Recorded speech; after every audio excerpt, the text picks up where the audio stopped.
Assalamualaikum warahmatullahi wabarakatuh. Perkenalkan, nama saya Fahmi Yasar. Di sini saya akan membahas sedikit mengenai zakat dan juga wakaf. Nah, pertama kita bahas dulu nih mengenai zakat. Nah, zakat itu secara bahasa berarti tumbuh, berkembang, suci, dan juga berkah. Secara istilah sendiri, zakat itu artinya harta yang wajib dikeluarkan oleh seorang muslim atau sebuah badan usaha yang nantinya itu akan dikelola, kemudian diberikan kepada mustahik atau penerima yang berhak.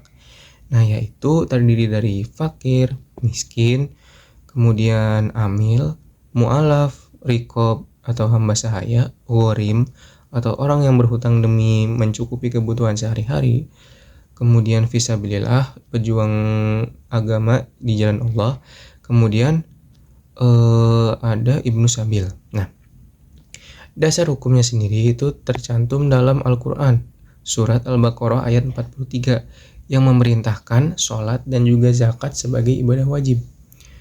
Nah, kemudian dalam hadis Nabi, hadis riwayat Bukhari dan juga Muslim, yang menegaskan zakat itu sebagai salah satu pilar Islam.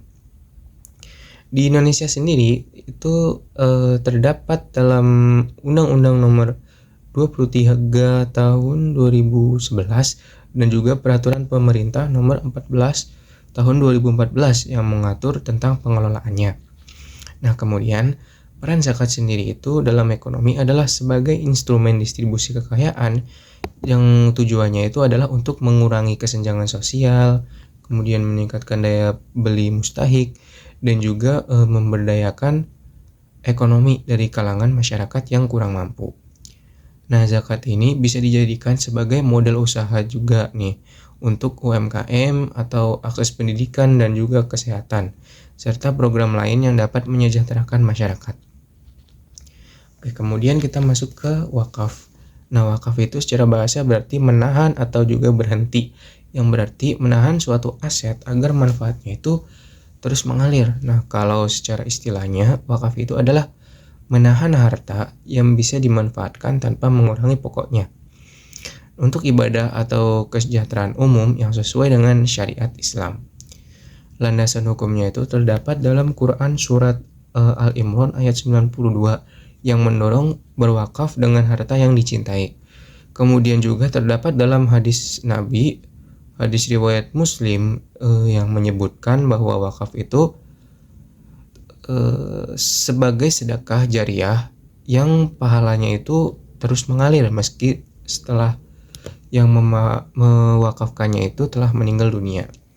Dan juga tercantum dalam Undang-Undang Nomor 41 tahun 2004 di Indonesia, wakaf sebagai payung hukumnya. Nah, kemudian peran wakaf sendiri adalah sebagai sumber pembiayaan berkelanjutan melalui aset produktif seperti lahan pertanian, kemudian pembangunan komersil dan juga saham, yang hasilnya itu nanti bisa digunakan untuk membangun sarana publik seperti sekolah, rumah sakit, kemudian masjid, dan juga fasilitas sosial lainnya.